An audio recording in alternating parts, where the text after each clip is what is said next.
అంతవత్తు ఫలం తేషాం తద్దవ్యత్యల్పమేధసాం దేవాన్ దేవయజో యాంతి మద్భక్తా యాంతి మామపి అన్నారు శ్రీకృష్ణ పరమాత్మ.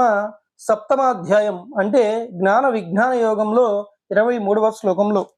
దీని అర్థం ఏంటంటే, సర్వదేవతల యొక్క స్వరూపము నా స్వరూపమే అయినప్పటికీ కూడా, వారికి చేసే ఆరాధన నాకు చేసే ఆరాధన అయినప్పటికీ కూడా, ఫలప్రదాతను కూడా నేనే అయినప్పటికీ కూడా, వారి భక్తులకి సాక్షాత్ నా భక్తులైన వారికి ఫల వైషమ్యం ఉంది అన్నారు.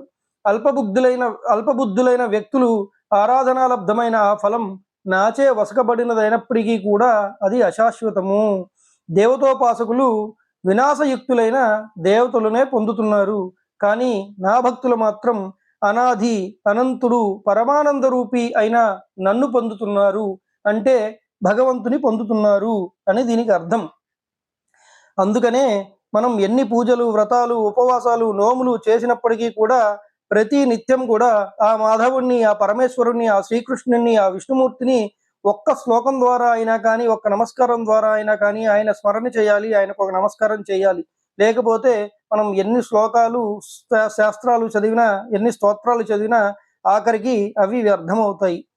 అంతా కూడా శ్రీకృష్ణార్పణమస్తు. స్వస్తి.